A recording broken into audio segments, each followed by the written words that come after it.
You're listening to the Skeptics Guide to the Universe, your escape to reality. Hello and welcome to the Skeptics Guide to the Universe. Today is Thursday, April 13th, 2023, and this is your host, Stephen Novella. Joining me this week are Bob Novella. Hey, everybody. Kara Santa Maria.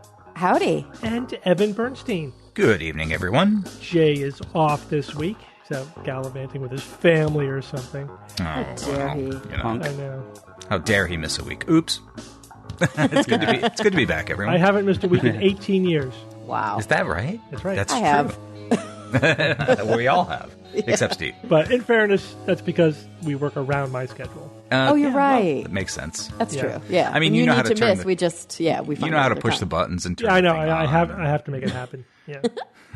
I just sit here and look pretty. So I almost missed tonight I because know. We were you scrambling. guys, it's biblical out there. Okay. And I don't think I Nice. realized it. Like since Monday, it's been raining nonstop in South Florida. And yesterday, so Monday was pretty like whatever. Okay, it's raining. It always rains. Tuesday, I worked from home, so I didn't really realize it. Wednesday, I go in and I was like, there's a lot of flooding out there. And then it was like, 2 tornado warnings while we were at work, people canceling, not showing up to the clinic. I walked home and the flooding was up to my knees. What? Yeah. And then I just saw online, I just shared it actually on Instagram, and you can see some like great flooding videos that I posted on my Instagram. Florida's previous rainfall record for the entire month of April, 1979, they got 19 inches in the whole month of April. Ooh, Yesterday, that's a lot. we got 25 inches in 7 hours. What? Yep. Nothing compares. Nothing compares to that. What? Wow. And it's still raining outside, you guys. So I lost power earlier, which is why I almost wasn't able to come. But the power was restored. My internet's back up. I am here. Let's hope it holds. Yeah. Well, it's the rain right now is just a steady flow. Earlier, it looked like I took video from inside my patio sliding doors, and it looked like I was in one of those drive-through car washes. Mm-hmm. Like that's, it was that bad. With the hula So skirts? Sheets think of we'll be rain, okay. sheets of water pouring down. Bananas. Yeah. Whoa. Crocs came in handy. Wow. Had to put them in sport mode. I wonder if this was one of those atmospheric rivers that I've read about. And I know they happen in California. I just never heard of them happening in Florida. I don't know if Florida is really situated for them. I think it's just rain. Like it's like hurricane levels of rainfall without a hurricane. Or at least that's everything I've been reading. How windy has it been? Today was very windy. Yesterday, the wind picked up a little bit. It wasn't so bad earlier in the week. But today, it was raining sideways. Faux show. Yeah. And is all the flooding due to the rain itself, or is there any surging of the ocean waters? As far inland as I am, there's no way that this could be ocean water. all- I'm in It's not a low Davie. pressure, because if it were, then by definition, wouldn't that be a hurricane or tropical storm? Yeah, I don't think it is. It doesn't have any of the kind of classic features. The Just steady rain. wind, I think the steadiness of the wind defines whether the it's shape, a tropical right? The speed of storm, the wind, right? The speed- hurricane. but aren't they also like a cyclone shape? Yes. Yeah, and I don't think believe it looks. that's right. The Doppler didn't look anything. Yeah, like it has that. to have a form, a structure. Just a lot I of bet rain. you in Fort Lauderdale proper, like by the water, a lot of the flooding is storm surge stuff coming in from the ocean. But where I am in Davie, I am so far inland. It's just there's no drainage here, or I don't know. gosh. The city planning is not great. There's no sewers. There's just nowhere for the water to go. Oh my so gosh. there's a lot. Don't get me wrong. Where I live, luckily, it's not all concrete. I'm very close to the Everglades, and there's a lot of greenery. There's a lot of grass. There's a lot of soil. But it can only be once it's fully saturated. It's fully saturated, and all of the storm, like all the dips and rivers and little pond-like areas, they're just flooding and overflowing into parking lots. And what happens also is the wildlife goes, spreads out, also alligators everywhere, snakes in places. Yeah. you don't- Oh, yeah. As the water retreat. Actually, a friend of mine posted just in her neighborhood. She was filming. It was so bananas looking. It was like, I think it was her lawn. It must have backed up to a lake or something, and there's lakes everywhere. But her lawn, because you could see the grass under the water, and there were fish swimming like at Sure. her feet. I was like, what is happening? Oh my gosh. And can they have storm? How effective are the storm drains? If I know you can't have a basement in a lot of locations in Florida because the water table Yeah, there's is no- so high. Right. So like, there's no place down, like for the water Nope. to go. There's, in my apartment building, there are storm drains, and they're storm drains because they say no dumping, empties to the ocean or whatever. And and where those drains are, there is not standing water. So at least maybe something about the architecture of my apartment building that works. But when you're walking down the street, I grew up in Texas, and every curb had those linear drainage things at the ends of them. We don't have that here. Yeah. So the street just floods up and over, and you can't see the curbs anymore. Right. And I know they have stormwater management, but it just must be particularly challenging. Yeah. So have any of you guys ever had a stress echo? Stress echo. Like an echocardiogram? Stress but a test? stress echocardiogram. Yeah, where you're on a treadmill? Yeah. Yeah. You did? Did you have one recently? I had Jay one. just had one. I had one yesterday. How'd it go? Good. Yeah. So I had a stress test before. This is the first time I had a stress echo. So they do a baseline echo, so they're looking at your heart with the ultrasound, and they look at the size, ejection fraction, contractility, wall motion, all that stuff. Then you get on the treadmill, right, for like a regular stress test. So I had to get my heart rate up to 137. That was the target heart rate, which was tricky because I'm on a atenolol, which is a beta blocker, which blunts my heart rate response, right? So I had to work extra hard to get my heart rate up to, I just barely made it. I barely got up to 137 before the test was over. Really? Yeah, it was hard, Atenolol does that? Yeah, it's a beta blocker. It can actually, in some people, atenolol is a partial agonist, so it's not as bad as some of the pure blockers, like propranolol, for example. They can actually cause exercise intolerance because it blunts your exercise response. Oh, interesting. That's what that it sounds does. sad. So that's why some people get fatigued on it. They can get exercise intolerance, but which I don't have any of that with the atenolol. But it still does blunt my heart rate response. So anyway, so I had to work really, really hard to get my heart rate up and everything. And then as soon as you're done, you have to jump onto the stretcher, roll over, and they immediately do another echo while your heart is beating at maximum strength. So They track your recovery. well, they want to see the difference between your resting heart function versus and your exercise heart function. Right, because they're looking at it during an echo, they're looking at a lot of stuff. They're looking at the actual muscle. Yeah. Yeah. So they're looking for a couple things. When you're exercising, the heart should be beating stronger, right? So your ejection fraction, the percentage of blood that you're squeezing out of your heart, should go up. The heart should get smaller when it contracts because it's contracting more. Yeah. It should get. I think it also gets bigger. Right, so it gets bigger and smaller, it's going through a greater range of volume changes in order to pump more blood. And they look at how all of the heart muscle walls move to make sure that they're all moving well. Because if you have any regional wall motion abnormality, that could indicate that either you've had some damage, heart attack, or it's not getting that part of the heart's not getting good blood flow. Right. Of course, they also, during any stress test, they also look at your EKG to make sure that there's no signs of ischemia on your EKG, on just the electrical activity of your heart. So anyway, mine was perfect, so it was good. Oh, good. Yeah. Good to hear. That's important. You could have led with that. What reason did you have to do it? Because first I'm 58. That's part of the reason why. I have hypertension. I get palpitations occasionally, and I have a little bit of blood pressure lability. It's labile blood pressure. So they just did it to be on the safe side. Interesting. The hardest part though, so when they're doing the echo, you have to take a deep breath and hold it. Yeah. Right. So when you're recovering from the exercise, the cardio. Exactly. So it was not Ew. a problem at baseline, at rest. Right. Sure. But imagine doing your most intense workout, and when you're breathing as heavy as you can, now hold your breath. You basically can't do it, Yeah. Because you're screaming to blow off that CO2. Your brain is really maximal respiratory drive. Yeah. So I was only able to do it for a second at a time, but they were able to get the images that they needed. But that was the hardest part. I'm huffing and puffing away. Now hold your breath. You hold your breath. I had to get some really intense workups previously, and it turns out that I have something called inappropriate sinus tachycardia. But she doesn't even like that diagnosis because apparently people who usually have that, which is basically just a fast heart rate, have palpitations too. And so when I was wearing a Holter monitor for a whole week, you're supposed to keep a log of every time you have palpitations and push the button.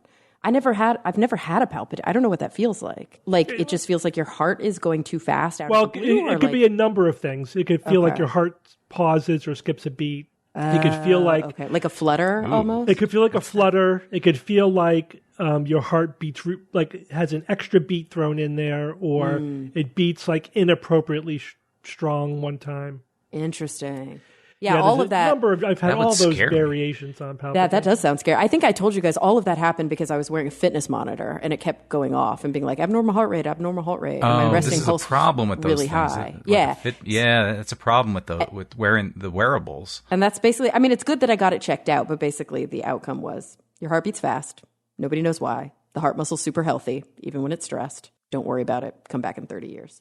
But that is a good point, though, and I remember learning this even in medical school, that when you start to increase your surveillance of whatever, biological parameters of patients, it can have unintended consequences. Like, for example, I remember when I was rotating through OB, delivering babies, and it was in vogue at the time to do the intrauterine monitor. Like, you would stick a lead literally on the baby's head to record their heart rate, right? Yeah. And it led to an increase in C-sections because the heart rate, because like when you do a contraction, the baby's heart can stop, So or it could temporarily, or it could drop their pressure, and it could do all kinds of things. So basically everyone was freaking out at the normal stuff that was happening during delivery, and then they were panicking and leading to C-sections.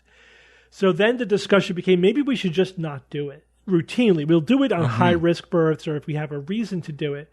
But just like if we just don't look, we won't freak out at this normal stuff that's happening that looks scary. So this is the same kind of thing where it's like, if you lived your life with a heart monitor, there's probably all kinds of weird rhythms that your heart goes into every now and then that you may mildly feel it or not feel it at all. And if you just ignore it or don't know that it's there, you go about your life and it's no problem. But if everyone knows about every little thing that's happening, how many follow-up tests is that going to result in? Sure. How many false positives will that result in? How many unnecessary procedures or prescriptions of medications or just anxiety? People think they're going to die. Anxiety. Yeah.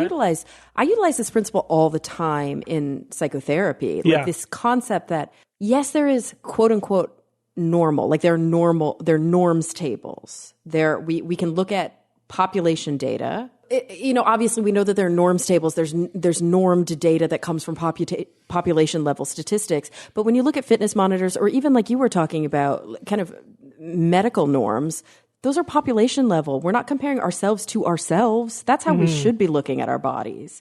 What is our baseline? How do we look under stress? How do we look under whatever? Like, that kind of personalized medicine future we're always hoping for and thinking about. But if we're to monitor every single, if we're to take our blood pressure 10 times a day, every day, sometimes you're going to be like, that's weird. It's like, but it's normal to be abnormal sometimes.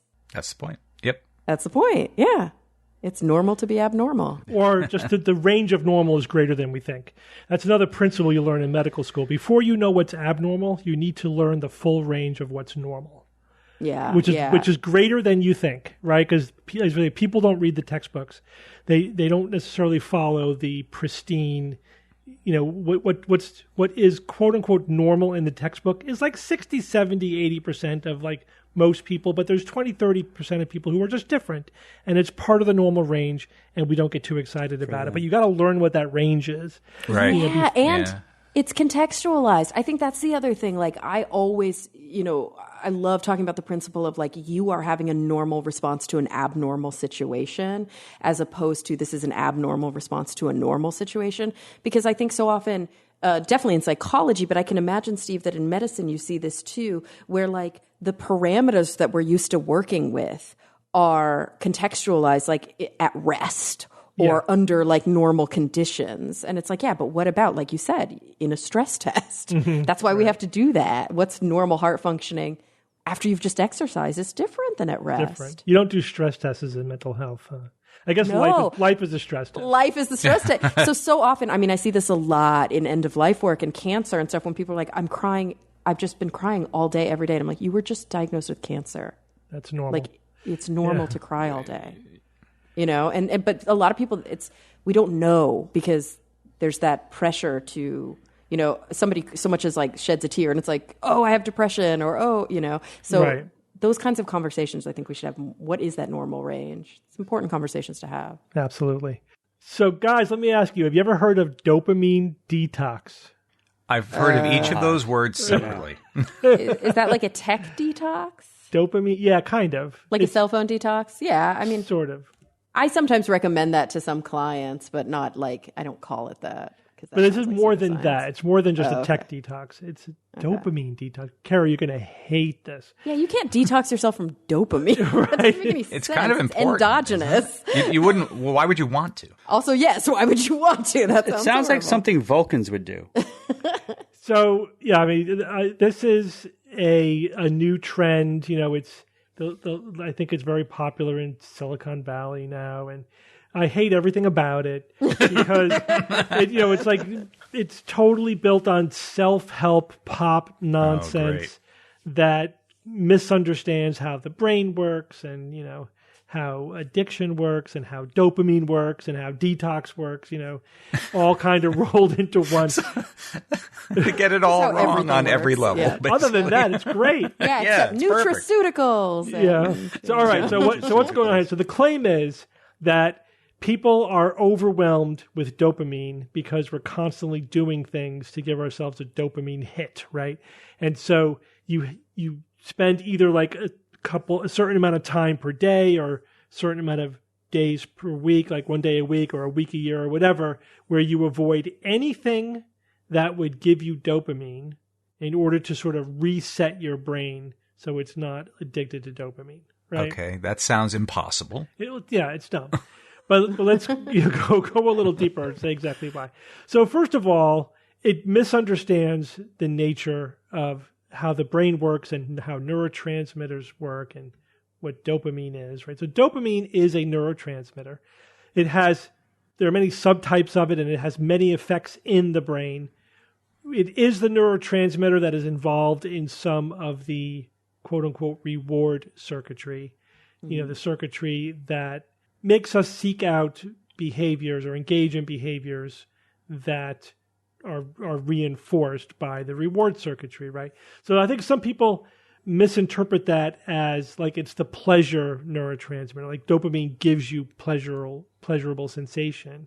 And that's not really what it is. It's that pleasurable sensations give you, some, depending on what they are, reinforce your reward circuitry, which is where the dopamine comes in. Right, the dopamine itself doesn't feel good.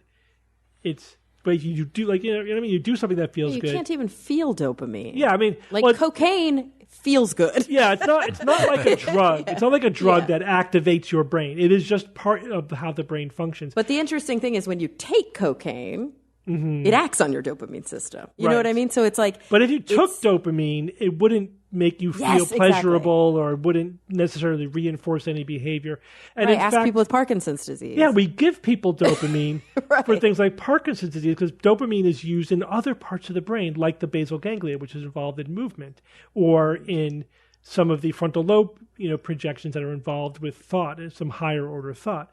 So, for example, the reason why you actually don't give dopamine, you give pre-dopamine, right? And the precursor of dopamine, and the L-dopa. And the reason we do that is because the dopamine-producing neurons in the basal ganglia are dying off. And so dopamine is the rate-limiting step now for that function, and you can give a little boost to the function of that part of the brain by giving more precursor, right? So that you're basically forcing the cells that are still there to overproduce the dopamine to try to make up for the fact that there are fewer of those dopamine-producing neurons in that circuit. But here's the thing. It also causes side effects. And those side effects are because dopamine is also a neurotransmitter in other parts of the brain. Right. It's involved in memory, too. Yeah. So the big one... I would not want to not have dopamine. This seems like a bad idea. That's the point. Yeah, it's not even... It's flawed on every level, in terms of how they think dopamine works. And so, so the idea of detoxing from a neurotransmitter is nonsensical. But and then you might say, okay, that's just the buzzword, that the wellness buzzword, detox. But is there anything to avoiding activities which are addictive in order to sort of reset that reward circuitry? So let's look at that for a moment. So first of all, I think that is based upon a misconception as well, because it treats behavioral addiction as if it were chemical addiction, and they're not the same thing. No, they're not. Yeah, you need to detox from a chemical addiction, because the chemical itself is reinforcing your reward circuitry, and it's the responsiveness of your receptors to that chemical is what is being downgraded and what you need to reset. The same isn't true of the neurotransmitters that happen to be involved in the circuitry of the reward. It's not the same thing. Well, and also, it's so complicated. But, honestly, if you have a behavioral addiction, you need to make behavioral changes and cognitive changes, by the way. Yeah. But to be clear, even if you have a drug addiction, yes, you do need to detox, but you also need to make behavioral change. Totally, because it's both. Yeah, chemical addictions are both. They're chemical and behavioral. But you can have behavioral addictions that are just behavioral. Right, and, exactly. Yeah, and which doesn't mean that there can't be medications which might help you, like you might use antidepressants or whatever that might be helpful, and combined with cognitive behavioral therapy or whatever in order to change your behavior. But at their core, they are behavioral. That's kind of the whole point. And they still involve you making choices about how you're living your life. It's not the same thing as a chemical addiction where you have no control. And so the other layer here that I really dislike is the idea of blaming the brain for your behavior. It's like, my brain's doing this, I'm not doing this. Trying to make this magical separation between the two. I push back against that, not for kind of normal use, but I do think that can be an effective strategy for people who have severe mental illness, is externalizing the experience. So externalizing the depression, externalizing the anxiety can be really helpful. I agree with you. And as I was about to say, is that it goes both ways. Yeah. Because there are people who blame the person when it really is a brain problem, and people who blame the blame when it really is a behavior problem, like a choice problem. And you can't just assume that it's one or the other. But I think people decide which one it is because that's what they want it to be, rather than because that's what makes sense or that's practical. And so if you have a major depression, for example, that's, there's something going on with your brain chemistry. That's fair. If you have ADD, this is famously ADD was blamed on bad parenting. It's not bad parenting. It's your brain hardwiring, right? But this is sort of the other problem, saying I'm a sex addict. It's not my fault or whatever. It's something to do with your brain rather than the life choices that you're making. There may be some in between with it. We don't know yet. It's complicated because the brain is an organ of behavior and does interact with the environment. So it's not cleanly separated. But you know what I'm saying, Kara. Yeah, I know what you're saying. Yeah, it's not just a way of giving you more power over your issues. It's a way of absolving you of responsibility for your issues. And even beyond that, it doesn't, here's my thing, it doesn't work. If you tell somebody who wants to lose weight, just stop eating for a few weeks, and then you can just start eating again. Well, I know that that's not realistic, but this is yo-yo dieting, right? People will go, okay, I'm just going to make this drastic change, and then I'm going to go right back to how I was the minute I'm done, which is what a dopamine detox, I'm assuming, it's basically what they're talking about. Instead of let me find out what my actual issues are and make some lifestyle changes that may be long-term work. Let's do this one crazy trick life hack thing. I'm going to do a dopamine detox, then I'm good, right? Then I can go back. Right, and then all of a sudden, I'm going to throw my phone, I'm going to lock my phone in a box for a week, and then I'm going to unlock it, and I'm going to have a better relationship with my phone. No, you're going to go right back to the addictive behaviors that you've already had. You have to learn healthier behaviors with your phone. Exactly. Yes. So is externalizing wrong then? Because I recently got into the habit of when I do something stupid, recently I left my coffee on the trunk of my car, and I'm about to drive away, and I'm like, oh, Bob, you almost got me. Sorry. you punk. I got you this time. Trixie. Bob is Trixie. No. Is that good or is that bad? I think it's complicated. It can be good. It can be really bad. You don't want to. This is actually a funny argument within psychology circles. Is the idea of dissociation and trauma and its relationship. And there are some treatments, like internal family systems theory, which does not have a lot of good evidentiary support, that is all about saying the part of me that does this, the whatever part of Bob left his coffee cup on the car, which can be really helpful for some people, but for people who tend towards dissociation, that's probably wildly dangerous. So it's complicated. It depends on complicated. There's a lot of nuance there. I'm going to keep doing it because it's funny. Here's the thing. Yeah. Does it help you? It makes me laugh. There you go. Yeah, that's and good. whoever's I'm with, it makes Liz laugh. And does it keep you from being too hard on yourself? Yeah, I'm just being goofy. Yeah, then it's good. So, yeah, I mean, Kara, the thing is, as we both know, it's very nuanced. And again, I am all for understanding. I mean, as I talk often on the show, understanding our neurological selves, right, in order to, first of all, not beat ourselves up for being human, right, and also not try to be unrealistic about your goals or try to brute force your way to what you want, your behavioral changes or whatever. Because it's fun. It's good to recognize, I have frontal lobes and I have, my basic desires and this is how they interact. I find that all very helpful and it's true. And it could lead to some practical things. But this sort of simplistic notion of, oh, this is not me, it's my brain, regardless of what the reality is counterproductive. And to me, this whole digital detox, whatever I keep calling digital, dopamine detox thing is a brute force attempt at hacking. Yeah. It's ridiculous. Right. It's not developing healthy coping skills. Right. It's anything to avoid long-term actual work. Right. Let's just do this. Again, it's the hack. I want this one quick hack rather than actual work. Which is like the entire self-help industry. You know what I mean? It's like, which is why so often, I can't tell you how often people will come into the clinic and they'll sit down and we'll come up with we'll do the full intake and then we'll do our treatment plan and we'll come up with our goals. And 4 sessions later, I'll get a call from the parents like, is my kid fixed yet? Mm-hmm. Yeah, right. And you're like, patience. Oh, no. Yeah. Right. That's not how this works. Also, your kid's not broken. There's a lot to talk about here. Right, but it's a problem. We want the quick fix. And exactly. That's tough, man. Right. Dopamine detox.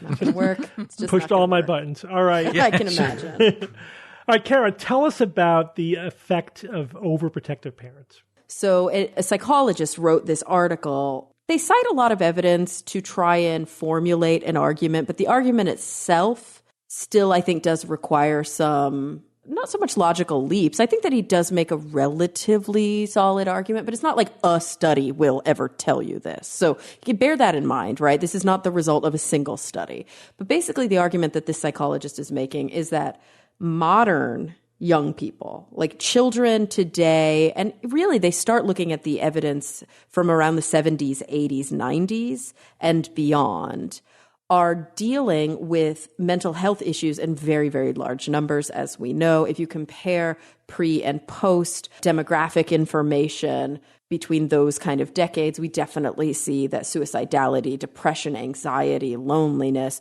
all of these things are more prevalent. Now, I do think it's important that we caveat the hell out of that. I think that we're better at taking this data down now. I think we're asking the right questions now when we used to not. I think people are more forthcoming with their mental state because there's less stigma around mental illness. And I also think that the world is more difficult.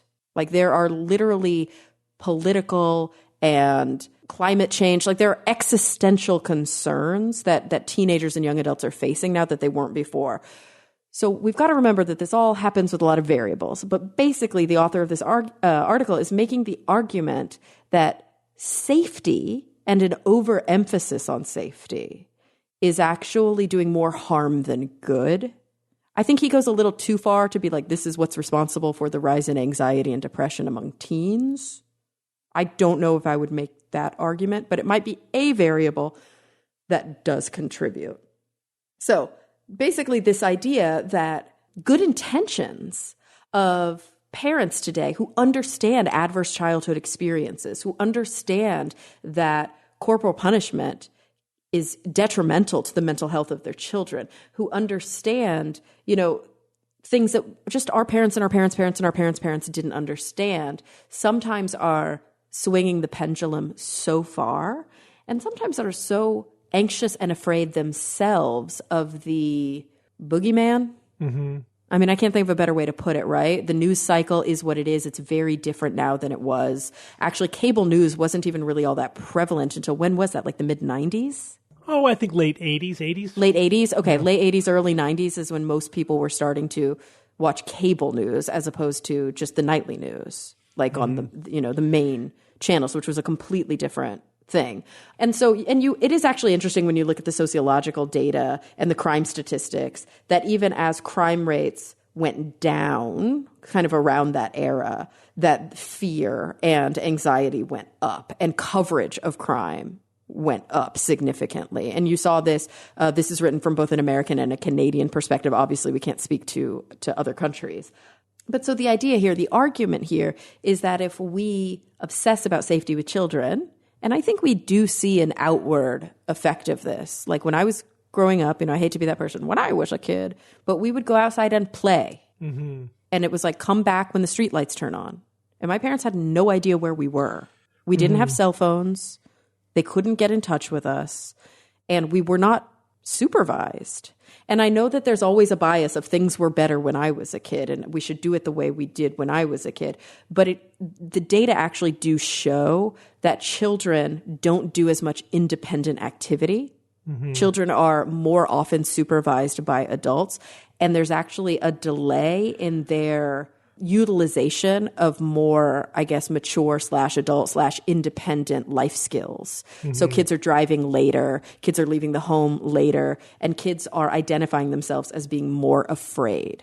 And sadly, that does seem to have an impact on their resiliency. And so as much as I think that this is a complex, nuanced argument that's maybe made a little bit too simple by this one particular article, I do think it's an important conversation to have. Mm-hmm. Our parenting styles affect our children. Not just our parenting styles, our social pressures affect our children. Yeah. And kids today are more anxious than kids ever were in the past. Parenting styles definitely have shifted. I think the whole helicopter parent thing is absolutely real. And, there's a lot of studies out there for that, but also just anecdotally from my end, because my wife and I have both been in, higher education for 30 years. Mm-hmm. And it's palpable. I mean, it's palpable. Parents of college students today do things that were unthinkable when I was going to college. I mean, parents calling teachers about grades and tests, and which is, by the way, illegal. It's not illegal for the parents to call the teachers, but it's illegal for the college professors to release any of that data. Yeah, but I'm just saying, like when I was at college, my parents had no idea what was going on. They got my grades once a semester, and that was That's right. You saw a report card. They had zero. They wouldn't even know who to call. Like the idea that they would in any way meddle with my relationship with my teachers or how I was doing, it's just unthinkable. Only if there was a serious problem. Yeah, if there were, sure. They had a fight or something. If there was some kind of disaster or special needs or whatever, that's different. But I'm just talking about for a regular student, doing their thing. It's just incredible. Mm-hmm. And just, again, my wife works in a counseling. Now she teaches, but when she was working in a college counseling office, parents would call them saying their roommates being mean to them. Really, you're getting involved at that level with a 20-year-old? I mean, here's what happens. Yeah. And we know this because there are actually studies that really, really interestingly and creatively tap into this. And I'm going to take this straight from it's a line straight from the article. Parental overprotection has been shown to foster unhealthy coping mechanisms in children. Exactly. Overprotected children tend towards depression, anxiety, and they also tend towards defiance, delinquency, and substance abuse. Yeah, because they don't have the skills or the emotional resilience. They can't cope. Emotional regulation can be taught by offering, mirroring. It can be taught by showing if parents have good emotional regulation, yes, their children are going to learn by seeing, but they also, and so don't get me wrong, that's like a huge part of teaching a kid good emotional regulation is you need to be good at emotional regulation. Absolutely. And when I say emotional regulation, I don't mean hiding your emotions.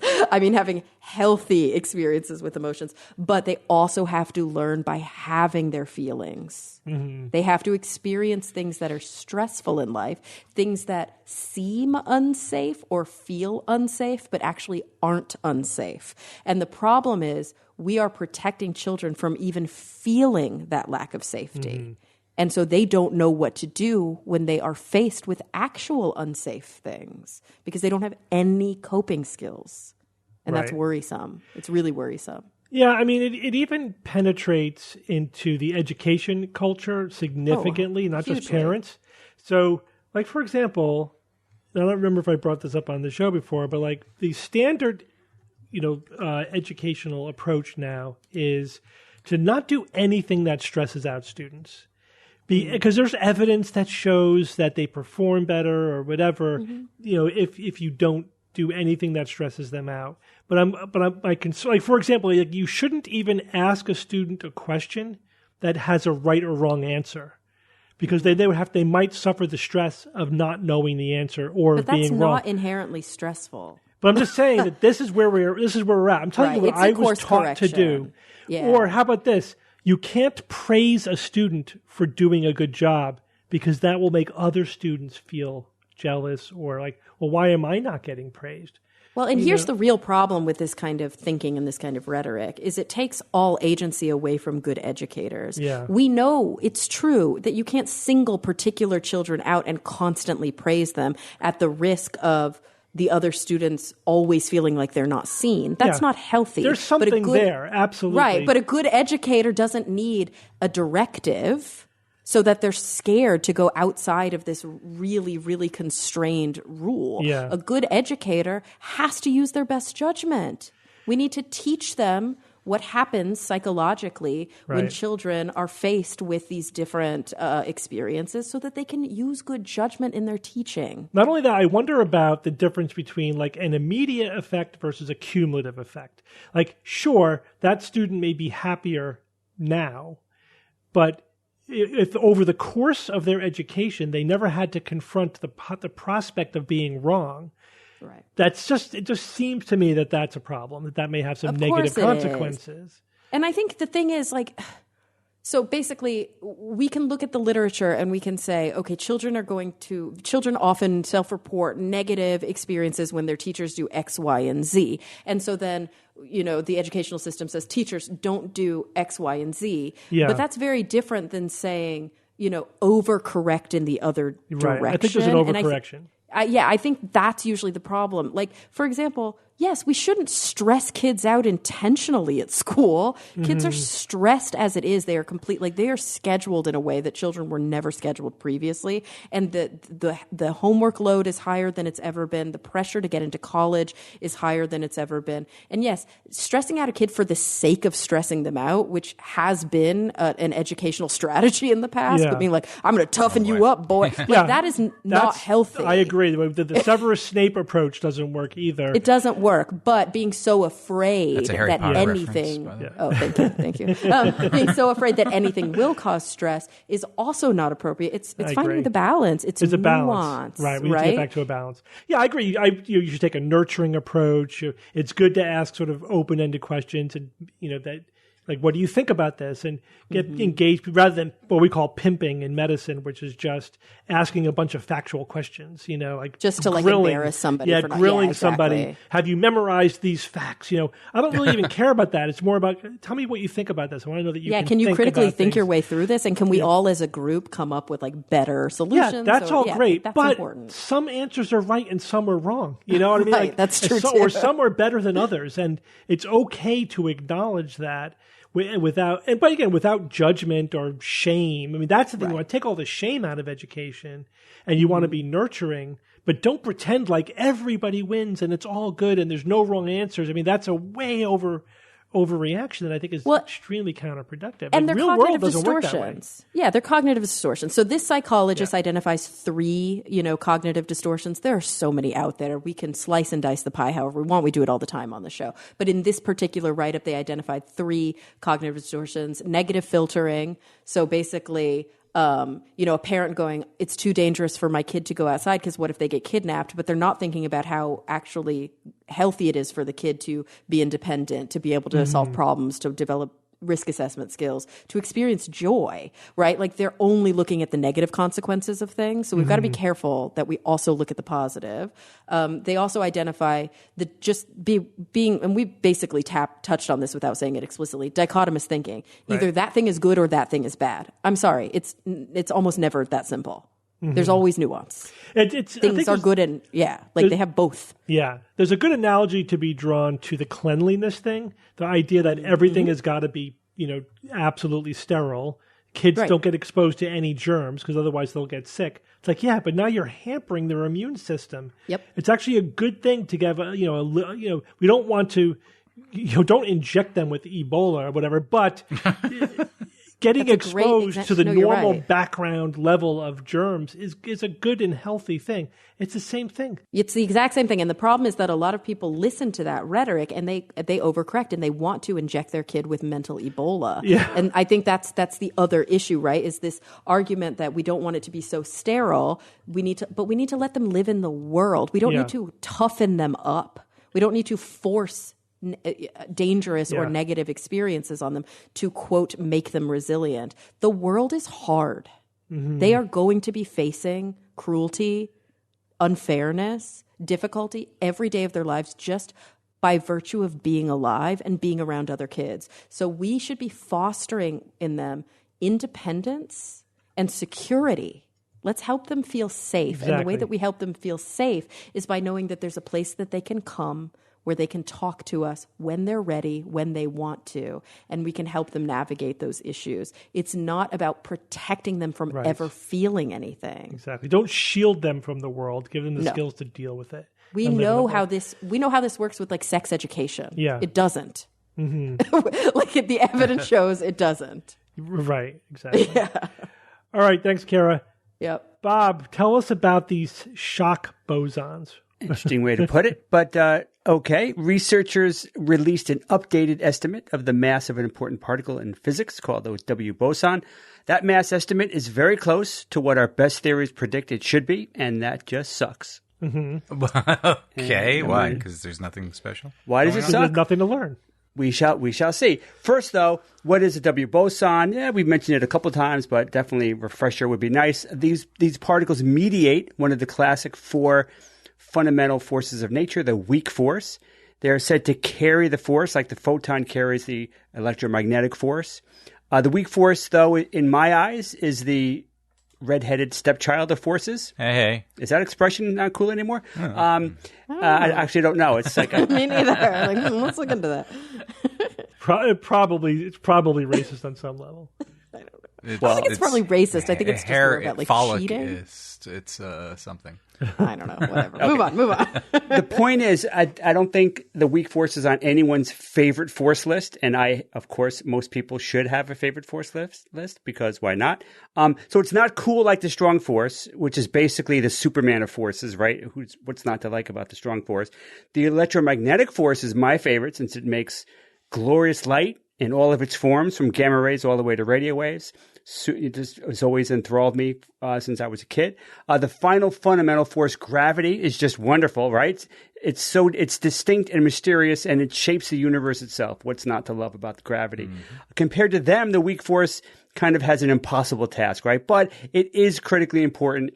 Beyond measure and fascinating in its own right. It's responsible for some types of radioactive decay, which drive the nuclear furnaces of stars, and life as we know it just would not exist without it, to name just a couple of ways that it's incredibly important.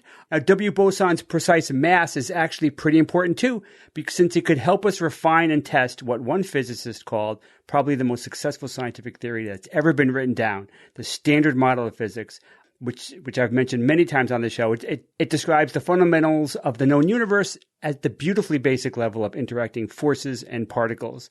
The model has been basically bulletproof for decades. It just shrugs off any theoretical onslaught that has tried to discredit it. It's amazingly successful. But the Standard Model's last major prediction, what was the last major prediction? The Higgs boson? I remember talking about it at TAM 11 years ago in 2012, and holy crap, that was 11 years ago. Damn.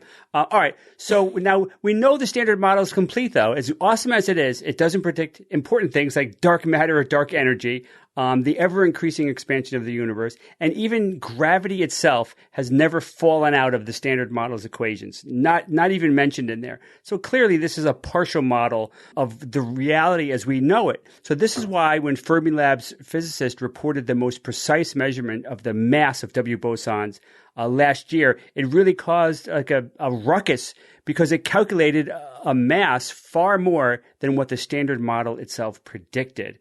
And this new measurement was compelling. It's not like they asked ChatGPT what the mass was. They actually worked with 400 scientists worldwide over a decade, and they went through 4 million potential W boson particle candidates, and that were created by 450 trillion collisions at the Tevatron Collider. So they did some homework. They did some serious homework over 10 years. They also claimed that they had the most precise measurement yet to 1.01%, twice the precision of previous efforts. So now that was exciting. It was exciting, and some people, of course, said, all right, calm down. This is still kind of like, it's not definitive. But it was exciting, especially to me, because it could mean that we finally found the chink in the standard model's armor.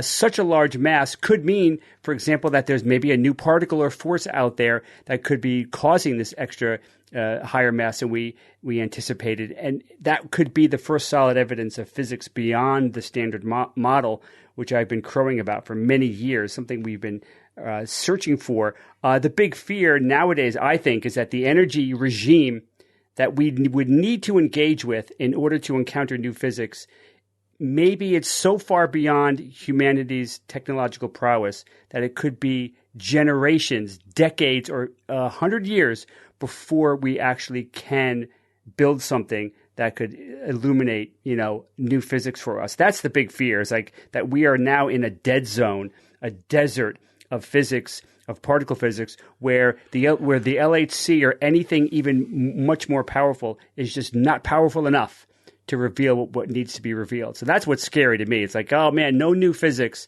for a really long time. Bob, Bob, let me ask you a question. So the quote-unquote shock boson that I talked about at the beginning was in the title of the paper, or at least the reporting of it. Is that the W boson? That's just a fancy way of saying the W boson? Or is that I thought it was some other boson they were talking about. No. I think you just misread the title. Let me see. There's no comma after shock. It's not like shock boson result. It says shock boson result. Why does it no say money that in down. the headline? No money down. Yeah, I mean, just an unusual way for them to describe it. But they're talking about the W boson. It's just bad headline writing. Okay. Yeah. Go ahead. It's like that. Yeah. It's like with the Higgs. It's like God particle discovered. It's right. All right. Why? Okay. The equivalent of the God particle. Gotcha. Mm-hmm. Yeah. The new and disappointing bit now is the ATLAS collaboration at CERN's LHC, Large Hadron Collider. They've reanalyzed their own boson data that they took years ago, and they've improved their estimate based on this reassessment. They improved their estimate of its mass, and they say that their new estimate is 16% more precise than their previous estimate. Let me just say what these estimates are then. So the standard model, right? The standard model predicts a mass for the W boson at 80.357 GeV, or giga electron volts. So 80.357. Fermilab predicted it at 80.433 giga electron volts. So from 83. Well, they measured it, not predicted it. They measured it. Their estimate, plus or minus the error bars, is 80.433. Now, standard model was 80.357. So it's definitely heavier. The LHC Atlas estimate puts it at 80.360, which is just a tiny bit above the 80.357 of the standard model. So they're really close, really, really close to what's predicted. So it just fits right in there. It's just really just a three thousandths of a GeV away. The Tevatron Fermilab numbers it seems close, right? It's just like less than 1, right? But it's still like 80 thousandths of a GeV. That is a big difference. It seems tiny, but The G in GeV stands for giga. I mean, it's a lot. It's a lot.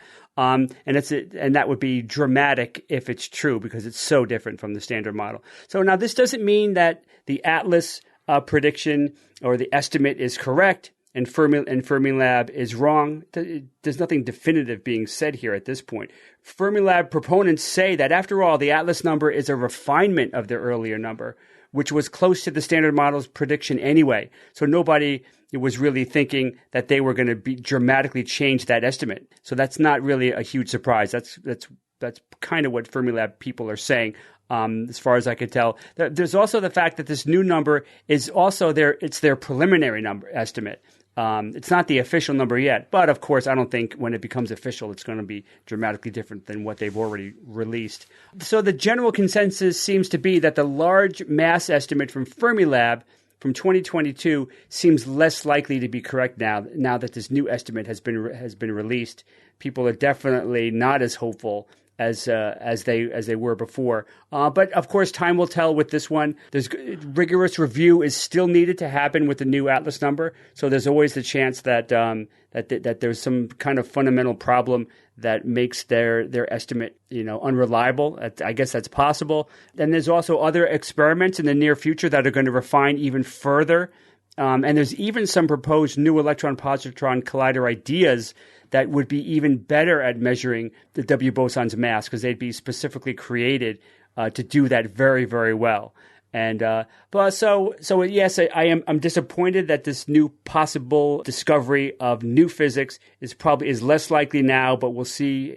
Once the vetting process is over, what the experts are saying, and I'll still have hope in the future that we can see some brand new physics out there, at least something that will help explain dark matter and dark energy and gravity, because the standard model is not doing that at all. So that's where I am. So the standard model is still a useful tool, but a cruel tyrant at the same time. It is. It is, and it's like what is it? 94% of the universe has nothing to say about. Like, wait, what about all this extra stuff over here that we recently discovered? What do you say about that? I'm agnostic. I say nothing about it. It's frustrating, and I just want some answers. God damn it! All right, thanks, Bob. Evan, is it helpful or isn't it helpful to drink moderate amounts of alcohol? It seems like this is an endless question. Yeah, endless question. And certainly I think something perhaps all of us have heard or is in sort of common parlance that, a little bit of alcohol, that's good for you. A little drink of wine for here. Years. Right? For years, a little bit, just a drink a day or whatever. And if you go online, and if you go online, you actually go to some, reputable places, they may actually back that up. I went to the Mayo Clinic website. Here's what they had to say about it. Under their header, pros and cons of moderate alcohol use, moderate alcohol consumption may provide some health benefits, such as reducing your risk of developing and dying of heart disease, possibly reducing your risk of stroke, possibly reducing your risk of diabetes. Okay. You can go to WebMD. WebMD has some things in which they say, surprising ways alcohol may be good for you. If you're in good shape, moderate drinking makes you 25% to 40% less likely to have a heart attack, stroke, or hardening of arteries. This may be in part because small amounts of alcohol can raise your HDL, which is the good cholesterol, raise your HDL levels. Okay. And there are plenty of other sort of reputable places you can go to see similar stuff. Now, and also, by the way, in more recent times, wine, particularly red wine, developed a reputation for having health benefits because news stories have highlighted their high concentrations of a protective antioxidant. Resveratrol. Yes, resveratrol. Oh, yeah. I love that. Found in blueberries and cranberries, of course. We've talked about antioxidants. Oh, my God. Why is that still in the news? Did you know that this idea has been around for 100 years? Mm-hmm. It dates back to 1924. There was a biologist at Johns Hopkins named Raymond Pearl. Steve, didn't you go to Johns Hopkins? I did. Coincidence? I think not. But in any case, Raymond Pearl published a graph with a J-shaped curve. I had the letter J. So picture that in your mind. The starting point at the left side is elevated, representing abstinence from alcohol. Then the curve goes down, hitting the low point in the middle, representing the moderate drinkers, who supposedly had the lowest rates of mortality from all causes. And then sure enough, when you get past that moderation, zoom, the curve rockets upward, signifying what we understand as heavy alcohol consumption, and it increases your mortality a lot and reduces lifespan. The effects of alcohol, they've been scientifically studied now for many decades. And while some research in that time has synced up with the moderate alcohol consumption can be somewhat healthy, understanding that a lot of us have, but there have also been other studies that say the opposite's true, that there are actually no health benefits to any levels of consuming alcohol. Okay, so what's going on here? Well, there's been a new analysis published recently in JAMA Network Open, and they looked at more than 40 years of research. And they concluded that many of those studies which showed some health benefits for moderate alcohol consumption, they were flawed. Yep. The researchers analyzed more than 100 studies, which had 5 million adults within those 100 studies. And they were able to identify and correct for methodological problems that plagued many of the older observational studies. And these reports that they evaluated, well, the reports themselves consistently found that moderate drinkers, they're less likely to die of all causes, including those not related to alcohol consumption. That sounds good, right? But here's the thing. Most of the studies, observational that they are, it meant that they could identify links or associations, but could be misleading and did not prove cause and effect. The scientists said that these older studies failed to recognize that light and moderate drinkers had a lot of other healthy habits and advantages, and that the people in the groups that they looked at who would abstain from alcohol, well, guess what? They were actually former drinkers who gave up alcohol after developing health problems. So, So basically, many people, the people in the study deemed to be the non-alcohol users are former alcohol users. Well, who some of them are health issues. Some of them are. Some of them are, and contaminates the data enough so I bet that you it's that a pretty it big percentage. I mean, and I say this anecdotally as a non-drinker, and I know, Steve, that you don't drink either. But I say this anecdotally, and maybe it's because of my age and my cohort and all that. But when I'm out and somebody buys me a drink, offers me a drink, and I say, no, I don't drink, they always are like, oh, why? Like, you got a problem? It triggers something. Right. Yeah, like so the assumption is that if you don't drink, it's because you had a problem with alcohol. And it makes me really wonder, like, what percentage of people out there just don't drink and never really did? It's low. I bet you it's quite small. It's low. According to the researchers who actually did look at that, they said people who abstain completely from alcohol are a minority. I didn't read the study enough to find out the exact number, but they said absolutely, definitely minority of people fall into that category who are teetotalers, 100%. Former alcohol users, they already developed their health issues. At some point, they stopped drinking, but the damage was done. So if you're going to compare a group of already damaged non-drinkers to moderate drinkers, that's going to look like the moderate group is healthier. But that's not true. And Tim Stockwell, he's a scientist with the Canadian Institute for Substance Use Research, and he was one of the authors on the report. He said that when he and his colleagues corrected for these kinds of errors, he said, lo and behold, the supposed health benefits of drinking shrink dramatically and become non-statistically significant.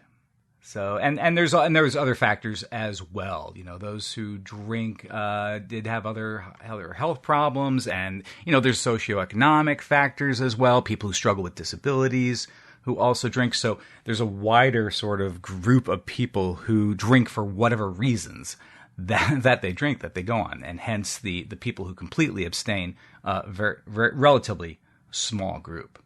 Mm-hmm. Moderate drinkers tend to be moderate in lots of different ways, not just in their drinking, but they also they tend to be, middle to upper class in a sense, wealthier. They have decent economic means. They're more likely to exercise, to eat healthy diets, and less likely to be overweight, and better hygiene, including oral hygiene that they found. So the moderate alcohol hypothesis certainly has come under more criticism over the years, and because there's not really a plausible mechanism. No. Really, they think it's the resbirtol. That's what they said. That was the idea, that it was something in the alcohol, or alcohol itself, like might lower cholesterol or whatever. So, but they've explored all these options, and nothing really ever came of it. And any benefit like that is like significantly outweighed by the risks of the alcohol. Yeah. That's right. And they say, including just red wine, it can contribute to cancers, breast breast cancer, esophageal cancer, high blood pressure, and heart arrhythmia. So those are the things that the newer studies now, the better studies, in fact, are finding that come along with studying things, just red wine, not even, the really harder liquors that are out there that people consume. So Evan, though, but I have to say, I heard this 15 years ago. Right. The idea that the non-drinker cohort was contaminated by former drinkers. So this is not a new idea. This problem with the observational data as a confounding factor has been around for a long time, at least 10 to 15 years. So I'm not surprised. I mean, it's always hard to do these kind of observational studies because it's really, by definition, it's hard to control for confounding factors. And this has been this sort of back and forth open question for decades. So this is like just the latest salvo in a long story. You know what I mean? Right, because clearly, like a lot of the researchers who are continuing to do these studies didn't get that memo. Mm-hmm. And so there's like 10 to 15 years of more research to be looking at these meta-analyses of, or these, just these studies basically in general of, to have to then re-debunk. Yeah, right. Which is frustrating. Well, right, because it's in the social conscious right now that exists. Yeah. Most people believe that it's that there are no negative health consequences with moderate drinking. And maybe even positive ones. And some some positive effects, right. The public consciousness is different, though, than researchers who should be up on the literature. I think they mostly are. I just think it was just not a completely closed question. And some of them may have missed the memo, Kara, as you say, like they didn't realize that this issue was already brought up before. Because this is a complicated area of research. But, I wasn't surprised to see this at all. It's like that's basically what I've been assuming for the last 15 years since I read the earlier summaries of the research. Like, once you factor out the non-drinkers, the benefits all go away. I got in an argument the other day with somebody because I drank a Coke in front of them. Oh, no. Like a Coke. And they were like, oh, my God, it's so full of toxins. It's so bad for you, blah, blah, blah, blah. Which, don't get me wrong, it's way too much sugar. It's not healthy to drink all that sugar, right? Mm-hmm. I was drinking a full sugar Mexican Coke. It's my favorite thing in the world. Give me a vice. I don't have any vices. Let me have this. But he was like going hard. And I was like, you just drank 2 beers. Like, I don't understand. And it's so funny. It's so common for me to hear this from people like, Mexican Coke, that shit'll kill you. And they're like drinking alcohol right in front of me. And I'm like, that has almost the same amount of sugar and also is bad for your liver. Mm. How are we still having this conversation? Right. Not to mention the inebriation effects. Oh, my God. Top of it. I don't know. Beer is not a health food, people. No, I mean, look. Hey, I know Coke isn't a health food either, but neither is beer. Well, I don't know. What I've also heard, and I know we're off on a little tangent here, is that, in the Middle Ages, maybe, the beer was healthier to drink than the water because you'd get dysentery from the water? Part of the reason I got on my Coca-Cola problem is that I travel internationally so much. And sometimes, yes, Coca-Cola is healthier to drink. It's not healthier in the sense that it is good for you. It's healthier in the sense that you're not going to get an intestinal parasite or an illness from drinking that. Yeah, there are places in this world where you have to be careful. You can only drink water if it's been boiled. So, tea, coffee, usually fine. Reconstituted juices, straight water out of the tap, not okay. So if you don't have bottled water in front of you, I'm going to drink a Coke. All right, let's go on. We're going to do, there's no Who's That Noisy because Jay's not here. So I'm just going to do one Name That Logical Fallacy. And then we're going to go on with our interview. We have an interview with the COO of Amprius, the battery company, who had that exciting announcement. We're going to get into some technical details. It's a really fun interview. But first, this email comes from Bob Compare, Compere. What do you think? My favorite segment of the show is Name That Logical Fallacy, of course. I almost never get it right, but Neither do we. but I think those discussions are super interesting and fun. I wish it was a standard part of every episode. Well, we'll take it under advisement. Anyways, I listened to the recent AI debate with the fellow formerly from Google. He stated that the Google AI was sentient because it seemed to deviate from the parameters that had been defined to control its behavior. That sounds to me like the classic false dichotomy. You cannot explain something, so my explanation must be true. It's very similar to the argument you get from religion. Where and how did life arise? Science answers that. We do not know yet, and the religious debater immediately says, you can't explain it, therefore Jesus, QED. The conclusion is reached with no proof and no alternative is considered, even though a vast array of equally or often more plausible mechanisms could be responsible. Thanks for the great show. Keep up the good work. And yes, I am signing up as a patron right now. Oh, thanks, Bob. Oh, thank you. So what do you guys think? He sort of does he hits on a couple of logical fallacies in here. I'm not sure any of them are the false dichotomy, but he's getting close there. So what's the fallacy? So I'll say this: he's committing a fallacy himself, but you had to Bob. Bob, but you had to listen to the interview to know what fallacy he's committing. I'll give you a hint there, but let's first focus on this idea that this is the false dichotomy of if you can't explain something, this other explanation must be true. Is that really what a false dichotomy is? No. No, a false dichotomy is either or are the only options. Right. I mean, he's sort of framing it that way, which it just shows you how you could frame logic to make it sound like anything.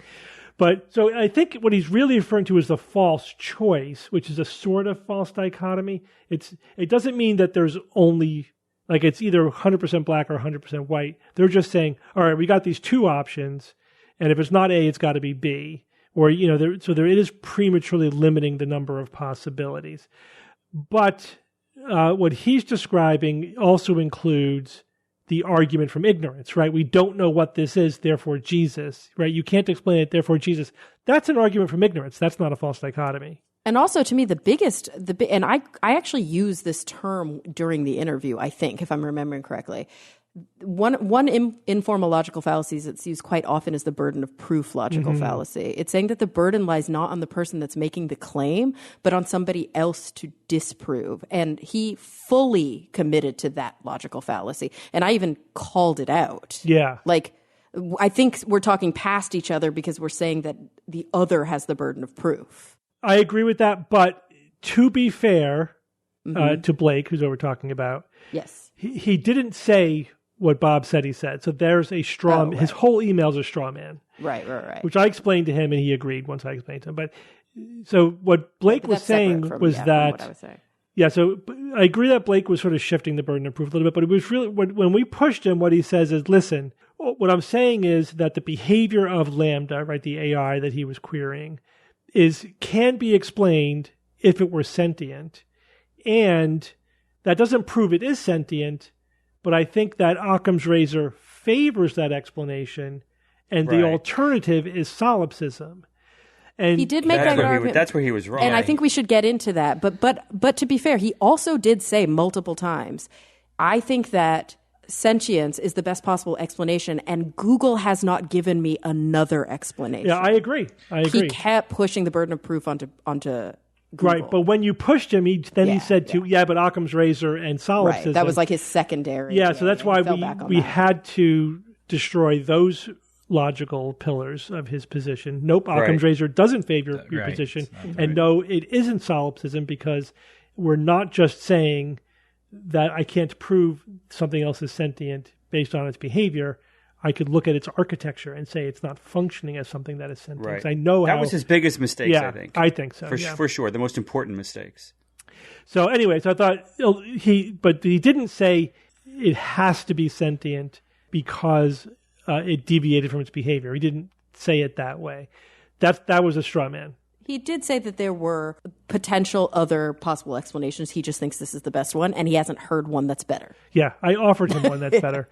So, but when I wrote about it the next day, because it's always like you have to process the whole thing in your head, and I get more efficient at explaining, what my position is. I think the best way to explain it is that, he was saying that this software, which was basically designed to mimic sentience, was actually sentient. And it wasn't just mimicking sentience really well, even though that's what it was actually programmed to do. So obviously Occam's razor would favor saying, well, this program that was meant specifically to mimic sentience is mimicking sentience. The other thing is the explanation. I think the explanation for the deviated from its programming explanation is he basically gave the answer. He said, the software is programmed to please you. It's also programmed not to discuss religion. So I pushed one parameter. One of them went out. Yeah, I pushed it until it broke the other one. He said that's what he did. I kept pushing the shaming and whatever, the please me angle, until it overrode the don't talk about religion imperative. So of course it did. You pushed it until it broke. It had two conflicting directives, and you pushed one till it overrode the other. That's the explanation. It doesn't have to be sentient in order to explain that. That's why Hal killed people. Yeah, right. That's exactly right. Yeah, that is true. He was given conflicting instructions, and he went a little cray-cray. All right. But he also wanted to? No? Well, no. We're not going to get into that. If you... So in 2001, Kara, you did it. Bob did it too. You can't bring up 2001 and not have me talk about it. Can't walk away from this. Oh, it's more 2010 than. Well, I know that's you're getting to my point. In 2001, it's completely ambiguous. We don't know why HAL 9000 breaks. That's kind of the point. Is that it is kind of the point, but we're also meant to feel a certain kind of way. Yeah. You kind of feel sorry for him at the end, But then in 2010, they explained it all. Right. And some people think that they shouldn't have done that. It was better to leave it. Yeah, it's like, midichlorians are the force. Really? Yeah, crap. For me, my version of that is that. so off topic, but my example of that is Pan's Labyrinth. Mm-hmm. Like, I just wanted to know, it should have been left open. Is this like a place she was going in her head in order to escape the brutality of war, or was the fantasy land actually real? And I don't think they did a good enough job. I feel like they buttoned it up too well at the end of that. Mm-hmm. I wish they would have left it open. Sorry. Unlike Total Recall, where it was wonderfully ambiguous whether or not he was really in a psychotic break or in a simulation, or if he really was a sleeper agent that was got. Well, it was wonderfully ambiguous, but I think there was one big tell that kind of decides it. I agree. Yeah, we've talked about this in the past. Should I mention Highlander, or is that going too far? Oh my God! Same idea. And Steve, you said HAL was cray-cray, but I think you're wrong because HAL was not based on the Cray supercomputer architecture. Yeah, you're right. Clever, Bob. Very clever. Thank you. All right, let's go on with our interview.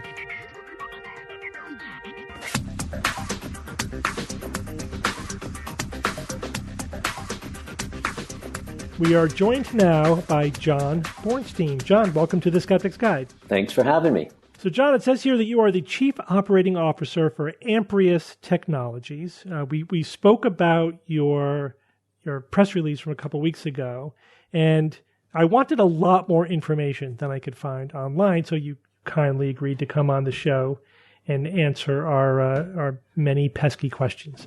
So why don't you tell us first, what's the deal with this new Amprius 500 watt-hour per kilogram battery that you have? So Amprius has developed and is shipping product for high-performance applications. The product is lithium-ion cells, and the fundamental differentiator is the silicon anode. We have a unique silicon anode that enables very high energy density. Silicon has 10 times more capacity than carbon, which is the incumbent material in everybody's lithium-ion cell, the one that's in your cell phone, in your car, in basically anything that is running on batteries today. And as a result, if you can do it right, if you can solve the fundamental problem of silicon, then you can exploit tremendous advantages in energy density. And so that's what we've done. We've solved a fundamental problem, which is that silicon swells when it's charged with lithium. And after a few charge-discharge cycles, that swelling leads to essentially cracking. And cracking means that you're no longer passing charge and your battery's dead. And that has limited the sort of deployment of silicon. And there have been a lot of efforts to overcome that. And we overcame that with a concept that came out of Stanford University in around 2006, 2007. And then we perfected it and have a product that we're shipping today. Yeah, I was just talking to Evan before the interview that I remembered this from our news items from like whatever it was 10 years ago. I guess it was longer. Because we do talk on the show about emerging technology, and often how it's 5 to 10 years away, or they just have to fix this one thing, and this is going to revolutionize battery technology. So this is it. Here we are 16 whatever years later. That's how long it took to crack the cracking problem, I guess. Indeed.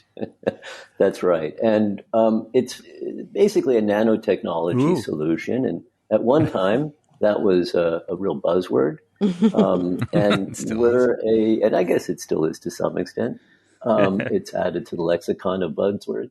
But really, it's become a real solution. And we're exploiting that solution, as I said, and we're enabling products that wouldn't really be viable without the energy density that we bring to it. And we bring other things. Silicon also has a feature wherein you can get high discharge rates, and i.e. high current, and retain high energy. And you can do both high discharge and high charge. So one of the things that we've demonstrated is what's called extreme fast charge. What that means is that in our cell, we demonstrated and published that we can charge from 0 to 80% in 6 minutes. Whoa. Wow. Amazing. So that really changes the sort of paradigm, if you will, on what it means to recharge things that run off of batteries. But let me ask you, does that degrade the life time, the life cycle of the battery at all? That's a great question. And the short answer is not really. The protocol for that is not a simple high, current charge. You charge it high at first when it's at a low state of charge, and then you sort of taper off. And so you can preserve the cycle life, as it's called, the number of charge-discharge cycles, by doing the charging in a mode that doesn't overwhelm it, if you will. And we've demonstrated that.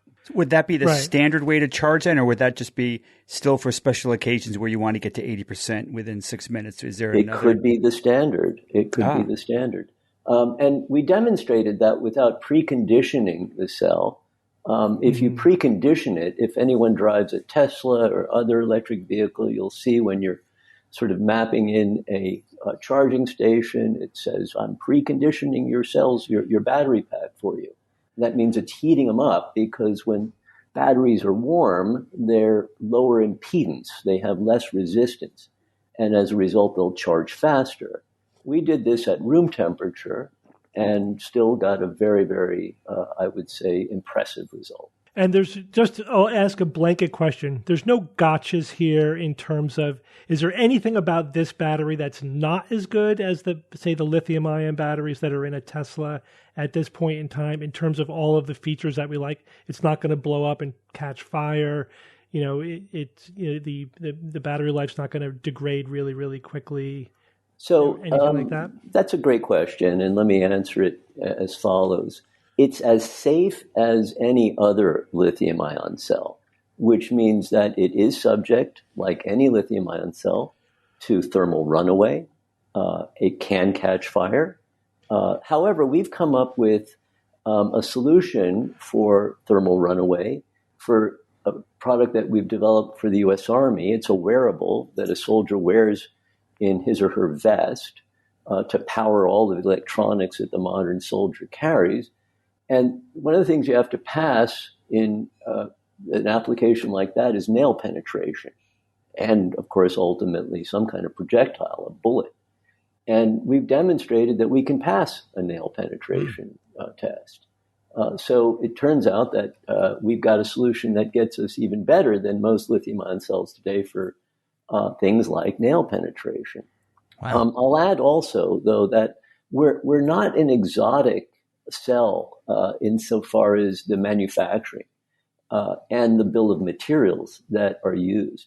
We leverage the entire global supply chain for all of the components that go into our cell. In other words, the cathode, the separator, the electrolyte, etc. That's all stuff off the shelf, as is the assembly equipment.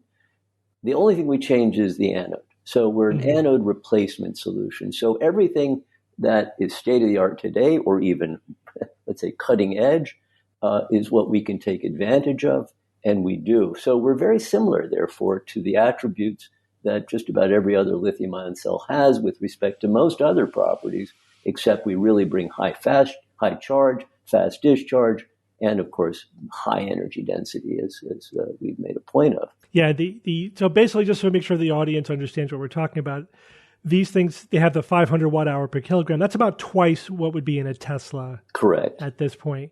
And same for that's for weight, but same for volume, right? It's about twice the density in terms of volume. Yeah, so that's right. The Tesla 4680, which is a cylindrical cell, that's their state of the art, is about 630 watt hour per liter.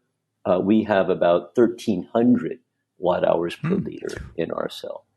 Mm-hmm. Yeah, that's great. Now, you said at the top that this is for high-end applications.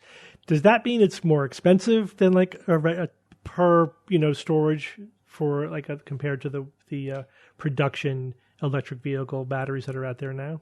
Well, with high performance, you get to charge a premium, and so we certainly enjoy that differential.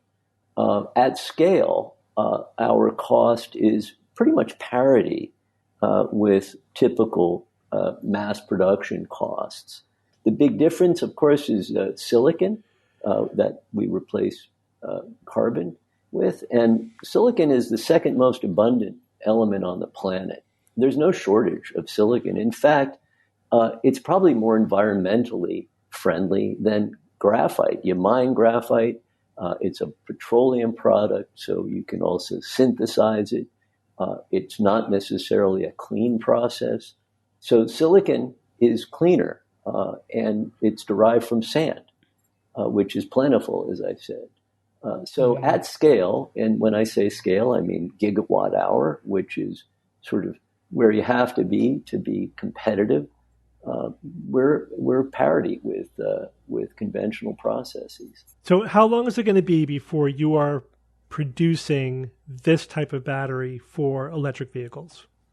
Great question. We are producing for electric vehicles today, but they're not terrestrial. They're flying electric vehicles. Mm-hmm. Oh, so, nice. Propeller planes. Yes, indeed. So that's the high performance I was talking about. Nice. If you have high energy density, in particular, what's called high gravimetric energy density, as we have with a 500 watt hour per kilogram cell, then that is tremendously important for things that fly. You want a lot of energy in as little weight as possible so that you can, take advantage of the payload that you have to carry and also, of course, have a bigger airplane potentially.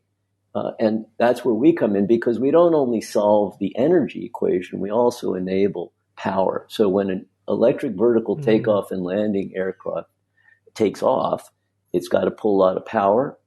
And then you want to have energy for long cruise. And then you got to land again and you got to have power. And that's what we brought to the equation. We have both high energy and high power. And it really is enabling for these high performance aircraft. But we're already shipping today for drones. That's our big market. High altitude drones. We have enabled Airbus to break world records on endurance on their solar electric high altitude pseudo satellite. We're also enabling very long mission time for drones that the military uses. And so for today's capacity that we have, we're just going from pilot to mass production.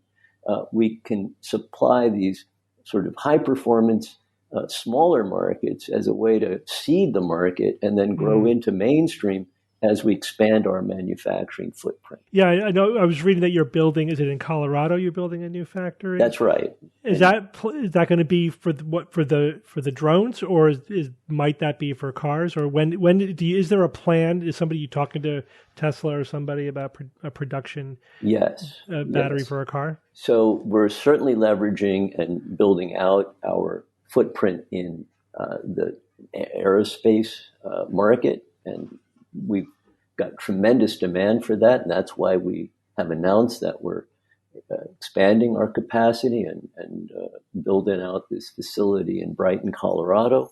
So we're going to serve that market and expand that market.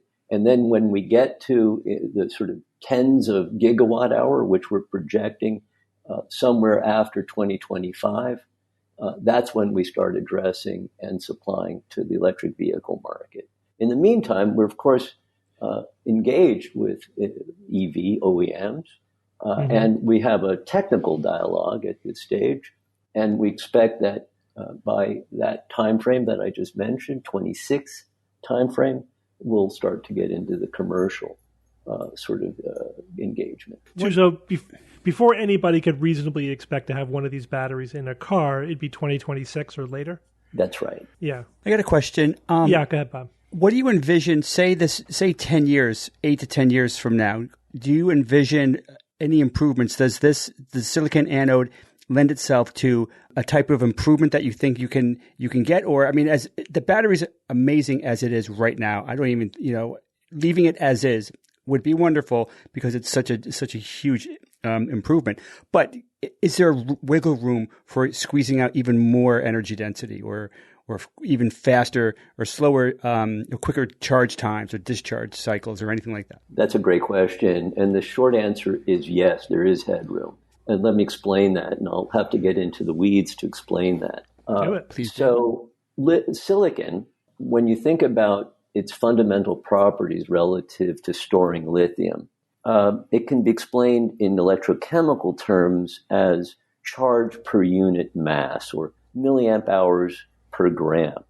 And so the number for that is around 3,300 milliamp hour per gram.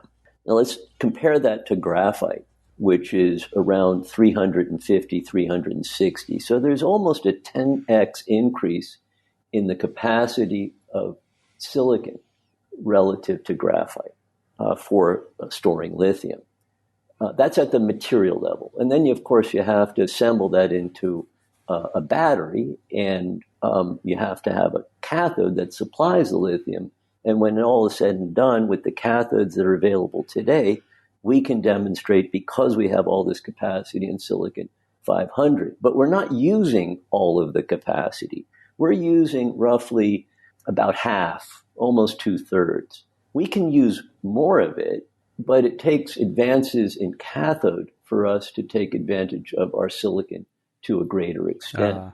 And so that's what we've been doing. So if you look at our sort of backward-looking roadmap, we've been advancing as cathodes have advanced. And why silicon is so important is you can't do anything with graphite relative to advancements in cathodes. They're stuck. They've topped out, and they topped out quite a while ago.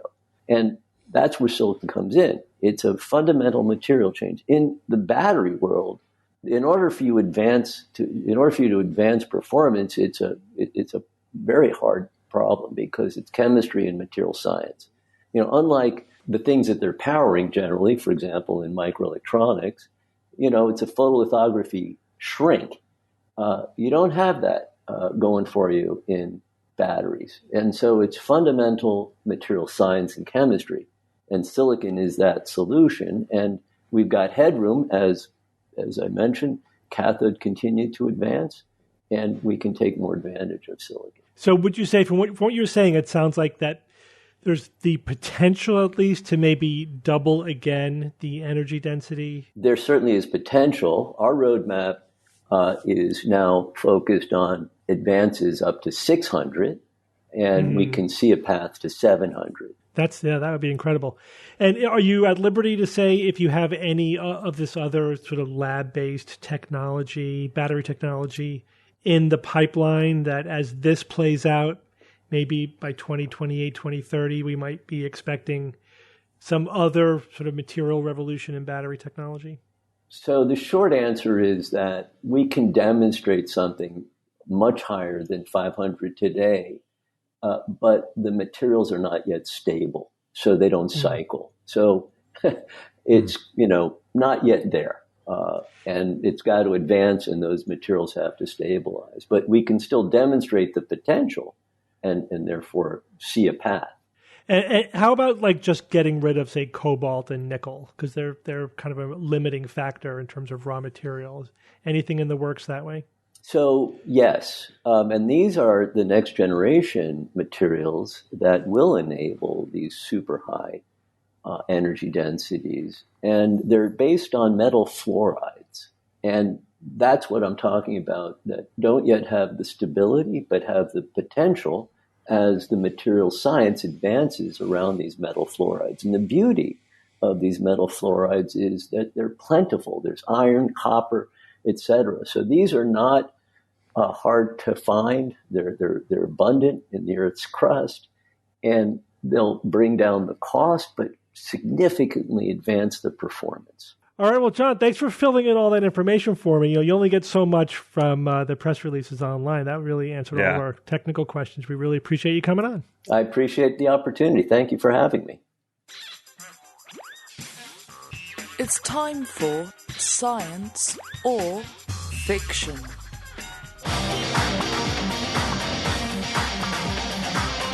Each week, I come up with 3 science news items or facts, 2 real and 1 fake. Then I challenge my panel of skeptics and you listening at home to tell me which one is the fake. 3 news items this week, but there's a theme to the news items. And that theme is plastic. Plastic. Okay. Just happened to find 3 items that all had that same theme, so I went with it. All right, here we go. Item number 1. Researchers have developed a new sprayable enzyme that can rapidly break down PET plastics at ambient temperatures, making them usable in natural environments, including seawater. Item number 2, a new analysis finds that most of the plastic ingested by vultures come directly from food producers like restaurants, rather than landfills or other sources. And item number 3, scientists report the development of a new class of material that is rigid, stronger than hard plastics, moldable at low temperature, are endlessly recyclable, made from non-toxic plant material, are stable when coated, but break down in minutes when broken and exposed to water. Wait, what? That's a lot. All right, Kara, you seem anxious to go first. I knew that was going to happen. I also haven't gone first in a while. Sprayable enzyme that breaks down PET, ambient temperatures. I mean, I would hope so. If it only worked when it was like really, really hot or really cold, that wouldn't be very helpful. I think we can already just melt them. But yeah, this is great. I don't know if we want to... You want to define PET plastics? So it's polyethylene terephthalate. Aphthalate, what a fun word. Terephthalate. You gotta love a PHT situation. Terephthalate, like phenolphthalein, phenolphthalein. Anyway, okay. I hope that one's science. So I'm going to say it's science. Most of the plastic ingested by vultures comes directly from food producers like restaurants rather than landfills or other sources. What do you mean from food producers like restaurants rather than landfills? So they're getting it at the restaurant, not at the landfill. Oh, I mean, I would definitely buy it if it was that it's food waste, but food waste ends up in landfills. That's confusing. But yeah, I mean, vultures like to eat things that are decaying. Carcasses, there's a word for it. Carrion? Carrion, thank you. And so that wouldn't surprise me. And is this worldwide or just in America? I mean, where they studied it, I don't okay, yeah, you're not going to tell me. Okay, but yeah, I bet you, I think this would be true if it was like in America. I don't think this would be true globally. So the study was in the southeastern United States. Okay, yeah, that definitely, I could see like that Florida. would be true. Yay, Florida. Development of a new class of material that's rigid, stronger than hard plastic. So it's not plastic, but maybe they're calling it like a next-gen plastic. Stronger than hard plastics, moldable at low temperature. Well, that's not smart. Okay. Endlessly recyclable, made from non-toxic plant material.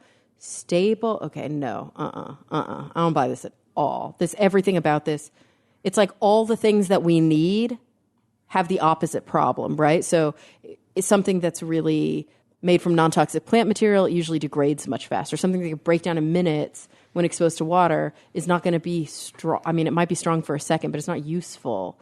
So, yeah, I think this one has too many caveats. So I'm going to say this one's the fiction. Okay, Evan. All right, Bob, help me with this. Let's forget the rules. Bob, you're the material science guy. Yeah, I'm in similar thinking of what Kara has expressed already. About the first one, so a sprayable enzyme, that sounds pretty cool, rapidly breaking down these kinds of plastics at ambient temperatures, good, making them usable in natural environments, including seawater. Yeah, I don't know a lot about plastic technology. to my detriment. But it does sound reasonable. I wonder if Steve's trying to get us on this one. Number 2, the one about the vultures coming directly from food producers like restaurants and DoorDash, rather than landfills and other sources. What's the thing where they put the bodies out for the vultures to? It's like an arena, and they would lay the bodies out. The vultures would come and eat the bodies. Sky burial. Is that what it's called? Sky burial? Sometimes. It depends on where you are. But yeah. I don't know why I brought that up, but burial, vultures, yeah. it has nothing to do with this.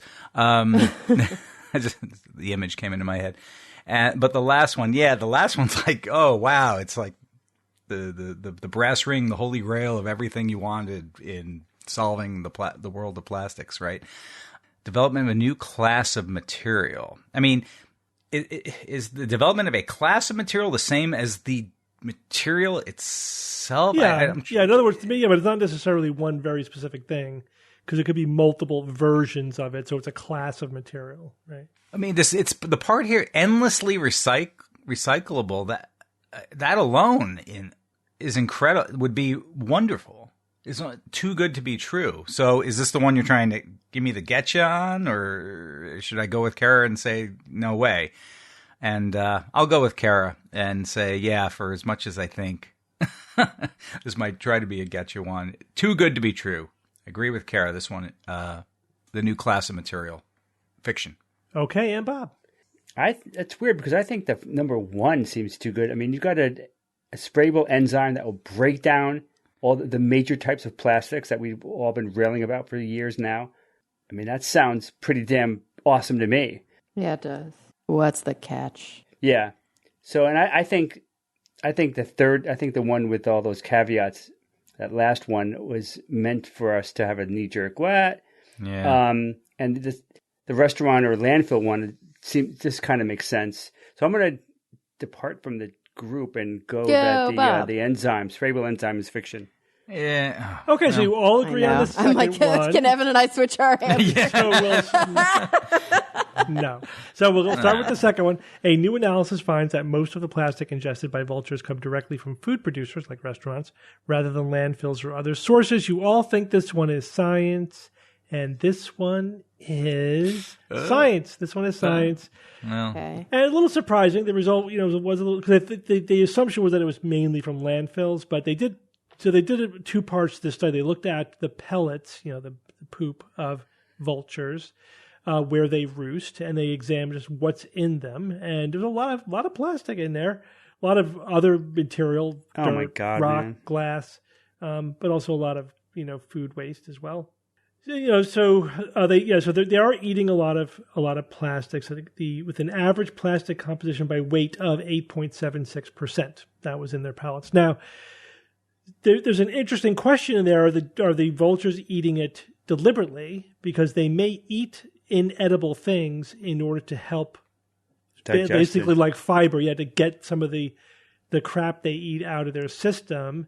You get bone fragments and whatever undigestible stuff, from their food out.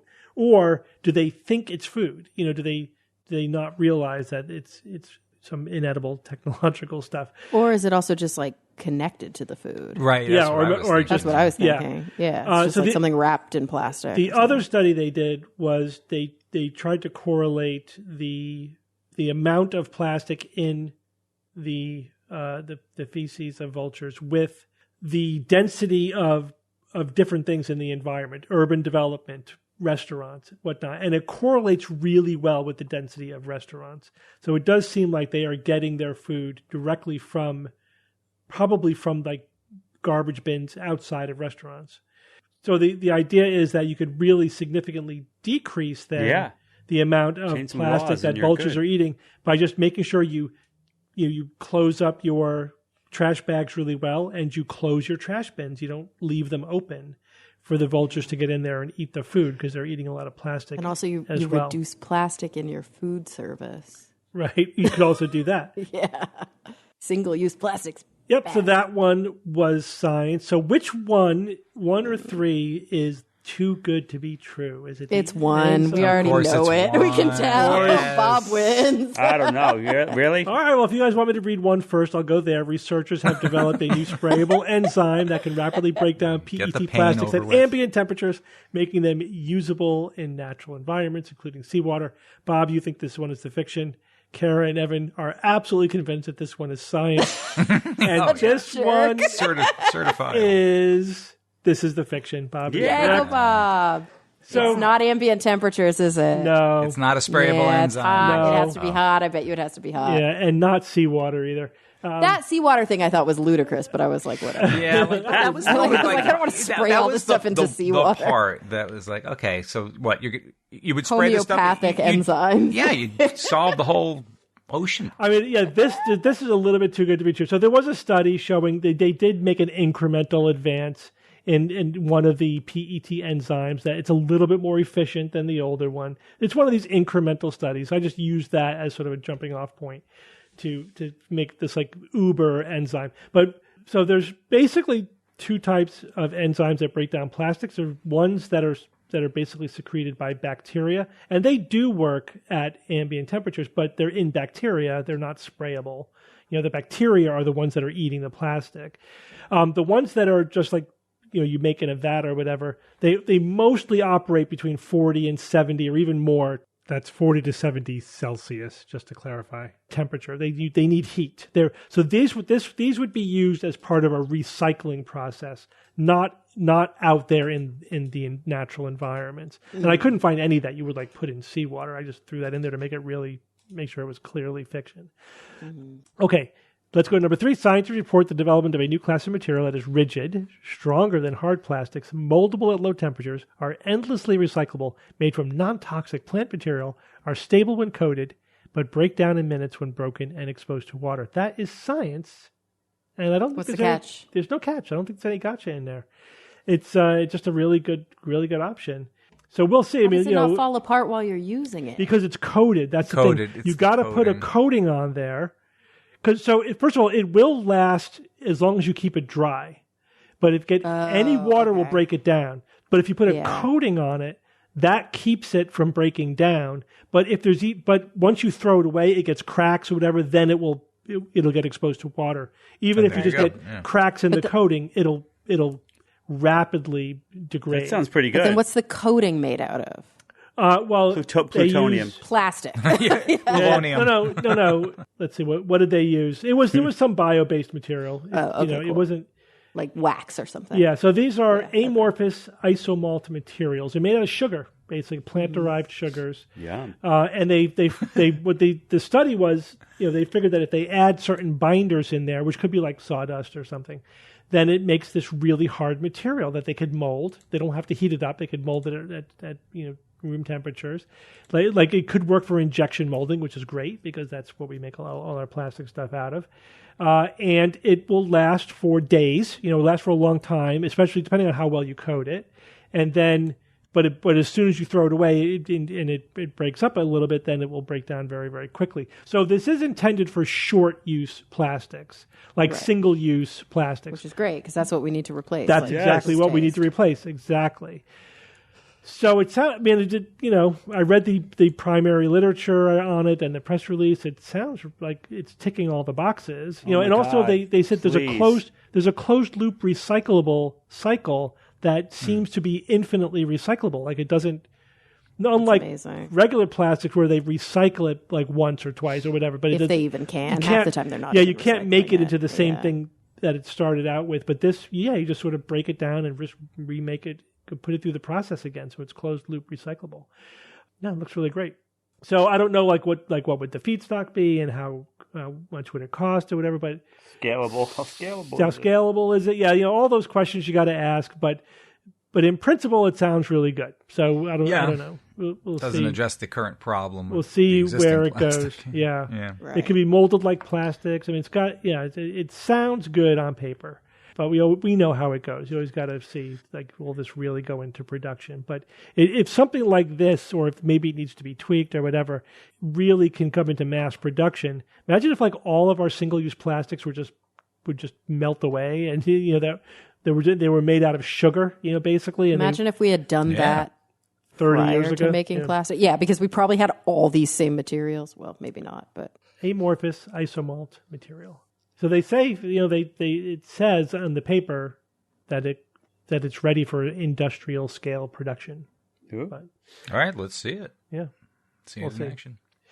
Wouldn't that be wonderful though? Like imagine if we're just going to replace all of the single-use plastic with something with basically sugar that's biodegradable. Yeah, that'd be amazing. Yeah. I wonder if you can use it as a coffee cup and then you put sugar in the coffee because it's in. Well, because it's not just sugar; they're adding like sawdust or something. They got to add some binder in there. Yeah. Oh, remember in Willy Wonka, he's drinking his tea and then he eats the cup. Yeah, exactly. That would be the next step. Yeah. Use something edible as a binder. We gotta watch that old classic. It's great. It really it holds up. It is a classic, and the remake with.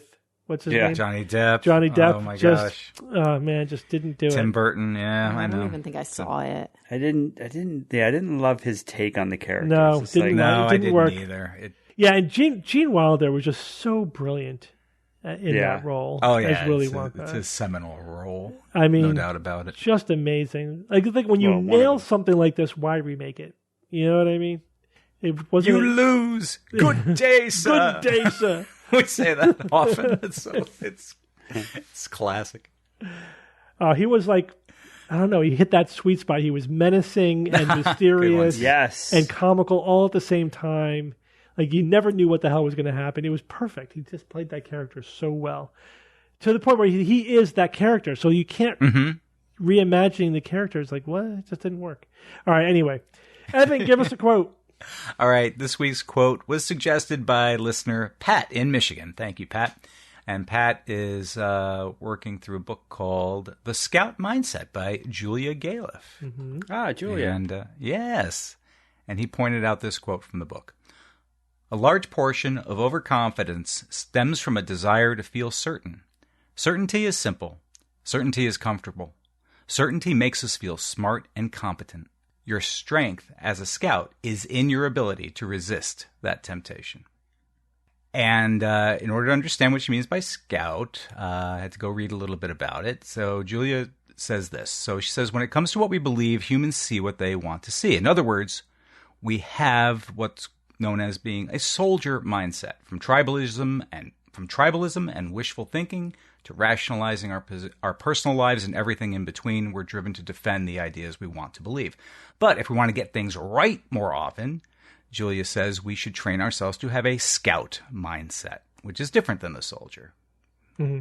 We interviewed her about her book on her Toronto show. Yeah. Yep. Where we went over all of this. Yeah, very good interview.